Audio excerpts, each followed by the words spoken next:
This is an interesting planet. Lots and lots of mechs. Blimey. Lots and lots and lots and lots of mechs, but it's another 1v1. Hello, my pretties. Welcome. Marshall, casting it for you again.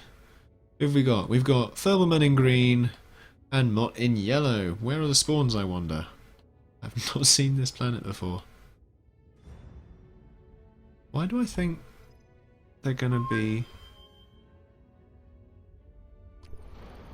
What was that ping for? I didn't do that. Oh, the spawns! Ah, they're on this side. In the snaky mechs. Right. So, Mot in yellow. In green. Furballman. Mot going for bots first. Following up with probably some mechs. And then another bot factory, given the size of the map. Bots are going to be quite good at being able to raid a bunch of the metal really quickly and easily.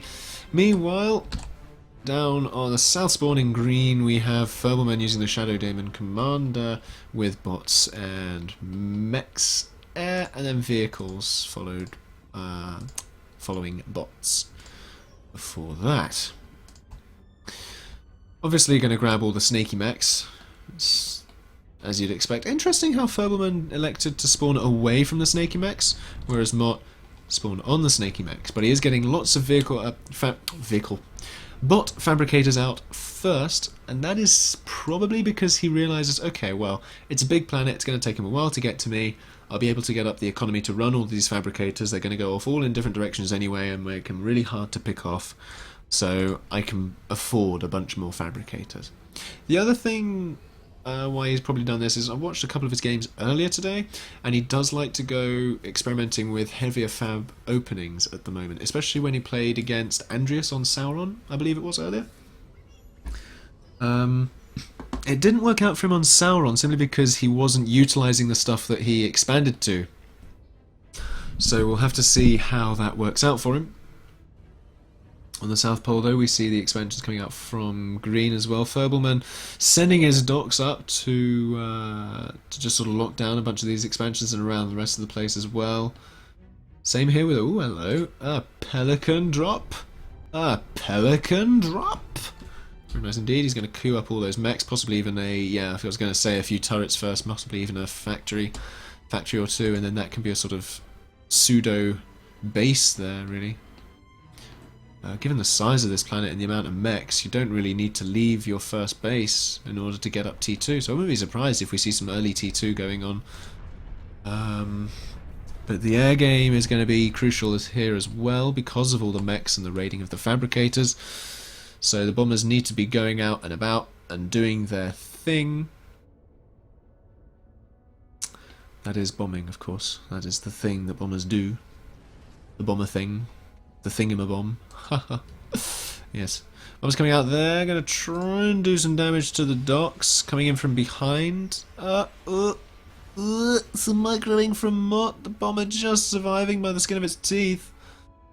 Very nice microing there from Mot, but he realises, Furballman's gone for some air, so perhaps it's not so good for me to not have any air whatsoever, but he's going to risk it. Unless he's decided to queue up some air in his factory queue. No, he hasn't. He's just going full on bots. He's going to get lots of bots and bots and bots. Thing is, by the time he gets to Furballman's base, Furballman's going to have enough of a defensive force to be able to deal with it. Wouldn't be surprised if Furballman pops up a few turrets here. In fact, wow, that's odd queue. But yeah, I'd expect to see some turrets going up there. If you're expanding fabricators here, this is what I mean, the expanding fabricators in different directions from Mot. He's getting his economy up really, really fast, but there's the T2 early rush. He's going to use his economy this time. He learns. You see, this is Mot. He's good, is Mot. He learns. Can't complain at that. With his lovely Todfather commander. Looks like a sort of knight who's wearing a bit too much armour. But there you are. Down in Furballman's base, though, production seems to have slowed a little bit. Content with merely 5 factories. Possibly because he's busy microing units around the rest of the planet. Let's have a look at what's actually moving around. We see these bots moving in here. If they can get in there fast, they might be able to circumvent the docks forces there. No. He's like, well, they might be able to, actually, if they can just get around the terrain. The answer is no. Ah, if they'd only been able to do that, but the bomber comes in and the docks go down. Oh dear. Oh dear. The interceptors, though, getting shot off in the Galata turret there, but the bombers do go down on the fabricators. Oh, that Galata turret was snoozing. Oh dear, oh dear. Well, Mot won't be happy about that. That was a really good win for Furballman, snipping off a couple of Mot's fabricators there, but Mot is almost on to 2-2 at this point. Probably send out the slammers. He's got enough economy that he doesn't necessarily need to get up T2 economy super early, but I wouldn't be surprised if we see a fabricator coming out first, because it does no harm to get up the T2 economy. Even though there is going to be plenty of T1 economy to go around. Let's have a look at what he does. Yep, there's the fabricator first. A few raiding docks to come in from the side here. Mot, though, answering it with his own to defend. Very nice, very nice. As one would expect. Down in Furballman's base, though, still going air. Still trying to win that air game. He realises he needs a few more bombers now that Mot is putting up a few more Galata turrets here, there and everywhere. Meanwhile, though, Mot's still happy to assist out this T2 fabricator. But you see their economies, both teams floating like Billio, and neither team really utilising that at the moment. I think they're just going too crazy on the expansion and not really knowing how to utilise that. There's not enough fabricators on the board and on the planet, and there aren't enough factories from either player really. I know Mot's going up for another T2, which I think is an interesting move because that's going to have a lot of slammers later into the game. But I mean, he could just get out more bot factories and just bot factory it all the way. But you know, he doesn't really need to worry about getting up the T2 economy, so you know, he may as well rush the second advanced factory out. Let's see what Green can see. Has Green scouted Mot's T2? Yes, he's actually scouted the second T2 as well, so he realises, okay, Mot's going super hard on T2, I need T2. Mot has not scouted Furballman's T2, that is an issue. Certainly for Mot going forward, but he has his T2 of his own, so he's in the lead at this point insofar as the tech game. So he doesn't need to worry too much about it. It is always good to know that it's a thing that you're going to have to face later on, and it will possibly influence what Mot will decide to do. A third T2 factory. He's now beginning to struggle on metal though, so it might be time to get up the T2 eco. Indeed, there it is. Metal and power. And the slammers are on the field. Good to see. Ah, but we have tanks pushing out from Furballman on this side, not making too much of a headway. Slammers coming in though, and they'll start to pay for themselves.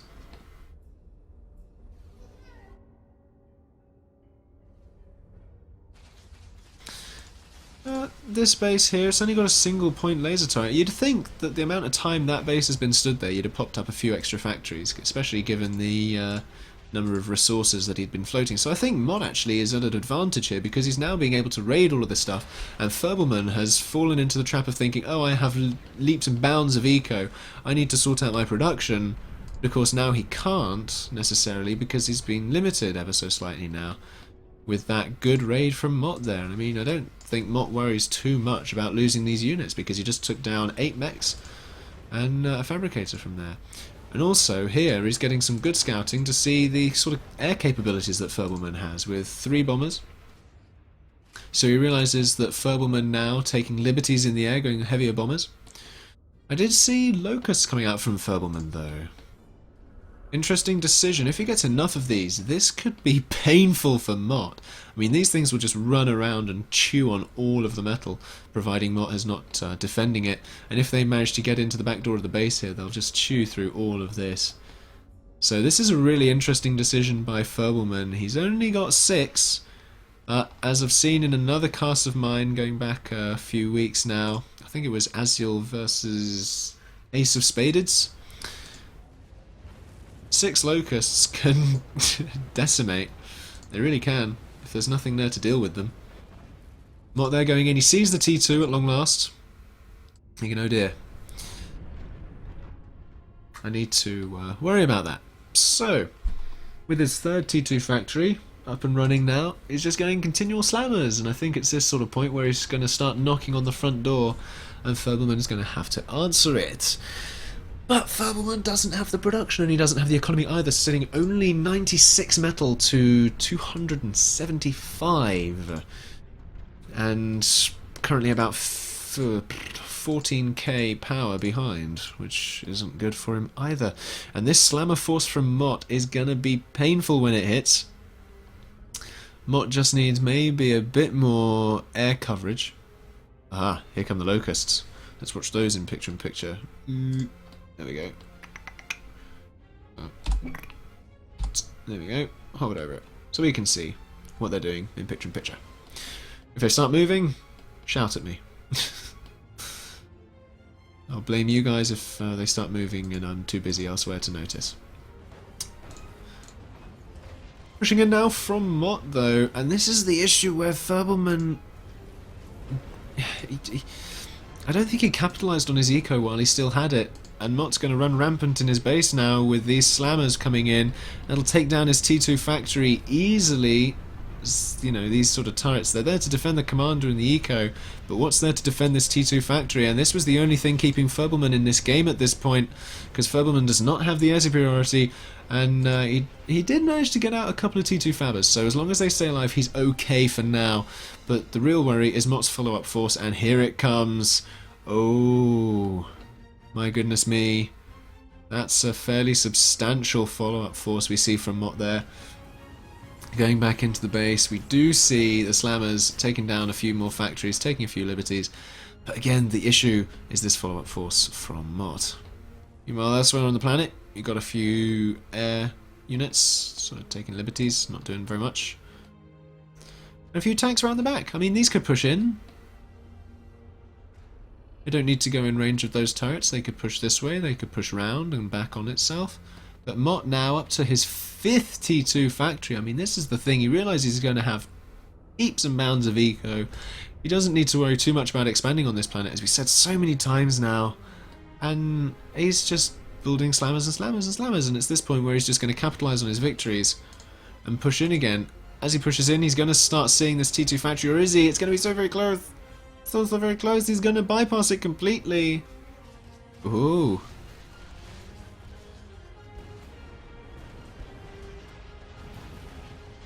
And indeed, he does bypass it, so he doesn't see the other T2 factory. Ooh. Now the GG's from Furballman, though. He realises he's been outgunned and slammed into submission at this point.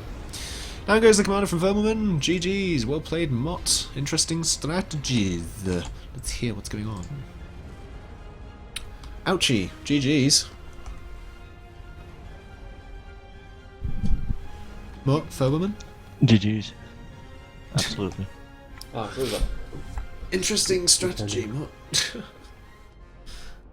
Thanks. The slammers work well. I like them. Yeah. Did you go for slammers because they're faster? Because of that big map? I thought. They have Big map, plenty of eco to start with. They have a good spammability. The cost is pretty low, so I can get them everywhere. They can shoot far, so if I micro them, they can win engagements against tier 1. Yeah, just by their presence. And I felt like if I would like spam a lot of those and try to get them in different confrontations, then I would win. And that helped a lot. And if they get through and they get in the base, they also ravage buildings, as you saw. I didn't see.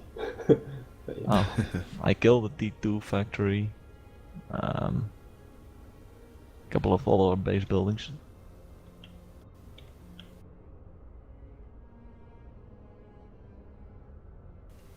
Yeah, that's pretty awesome. I was really open to air though. Yeah. I'm gonna see that. Oh. Did the locusts never attack you? They did, but the damage was not enough. Yeah, I got about 3 megs. Yeah. I went for like 4 bot factories and then T2. I felt like that was the way to go. Well, thanks for watching that one, folks. I hope you enjoyed it. If you see combat fabs apparently spewing stuff at nothing, then first thing you want to do is get a skitter going. Interceptors there, managing to scout and seeing unprotected mechs on this platform. And there you see the docks going straight over there, thinking, yes, easy pickings. And yeah, the vehicle's going for the middle one, unsurprisingly, because there's only a single point laser turret there to defend against it. So now, here's the thing of how it's so advantageous for the aggressor. Dividing and conquering is so easy to do if you're attacking, as you can see on lock here. And unless you have things like mines or turrets up, or invested heavily in your defense, you're really going to struggle to defend, because your troop movements just have to go through, jumping through a whole bunch of hoops before they can do anything useful.